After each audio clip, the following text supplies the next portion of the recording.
We have white light. Ano itong white light naman to? Ano ito? Glutathione. Para saan ang glutathione? Sabi ko na nga. Hindi po pampaputi ang glutathione. Ang pagpapaputi sa glutathione is only a side effect. Ang unang-unang effect ng glutathione is for liver detoxification. Pangtanggal ng lason ng toxin sa liver. Yan yung unang function ng glutathione. Okay. Now, para sa inyong kaalaman, ang liver, next to the heart, the liver is the most overworked organ. Okay? Ang puso non-stop. Liver is also non-stop. Kahit tulog ka, nagtatrabaho ang atay. Okay? Lahat na pagkain na pumasok sa katawan mo, naging sustansya, lahat ng sustansya na galing sa bituka mo, it goes to the liver. Kailangan dumaan siya sa atay para prosesohin. At pag naproseso yan, gagawin siyang iba-ibang klaseng chemical para sa iba-ibang parte ng katawan. Okay, naintindihan nyo? At katulad ng lahat ng klaseng proseso, pag may ginagawa ka, may natatapon, may waste, di ba? Naintindihan nyo yan? Imagine nyo lang, kunwari, nagtatahi ka. Pag nagtatahi ka ba, may ritaso? Wala. May ritaso, hindi ba? So, tahi ka ng tahi ng tahi. Dumadami ang ritaso. Walang tagalinis. Ano mangyayari? Dadating yung panahon na punong-puno na yung paligid mo ng ritaso, hindi ka na makatrabaho, tama? Ganun rin yung atay mo mangyayari sa kanya. Kung trabaho siya ng trabaho, dumadami ang toxin sa katawan niya, sa kanyang paligid, hindi nililinis, nagkakasakit siya. Dito papasok ang glutathione. Siya yung tagalinis ng ating atay. Naintindihan nyo? Ngayon, alam ko gusto nyo malaman paano kayo pumuti. Ito yon. Imagine nyo ito, glutathione. Ito yung atay. Ginamit siya ng atay. Diba? Ginamit.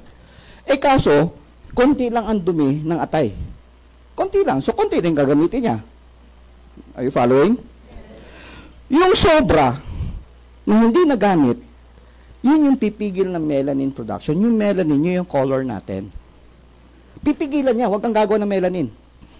So, kung walang gumagawa ng melanin, ano mangyayari? Wala nang pumapalit sa balat mo na melanin, pumuputi ka. Kasi wala nang pumapalit na kulay eh. At huwag kayong umasa, ay ganun pala, kailangan pala may sumobra. Laklakin mo kaya ito mamaya ang gabi. Puputi ka kaya bukas. Hindi! Hindi ka puputi ka agad kasi it will take 2 to 3 months ng turnover ng balat mo. Hindi ba nagkakaroon ka ng dead skin? Kasama doon sa namamatay na balat, kasama yung kulay. So pag napapalitan yan, doon ka na pumuputi kasi wala nang pumapalit ng kulay. Kuha nyo, 2 to 3 months. Huwag kayong hibang. Baka mamaya sabihin nyo, laklakin mo ito. Maganda ba ito? Hindi, ito na. Ang dami natin na yun, produkto sa market na mga glutathione. Right? May mga sabon pa nga eh. Anong gagawin mo sa sabon? Iinumin mo, kakainin mo? Kailangan may pumasok sa katawan eh. Di ba? Kailangan dumaan sa liver. Ngayon, ito yung maganda. Ito yung hindi pinapaliwanag sa inyo.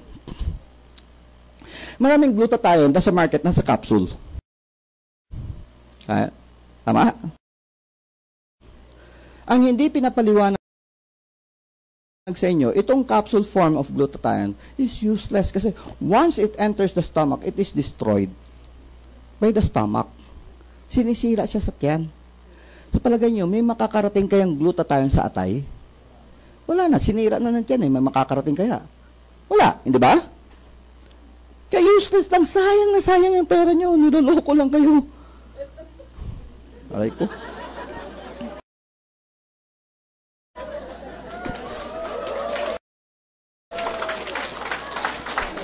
Yeah, what we did is we come up with a glutathione that you spray under the tongue, sublingual.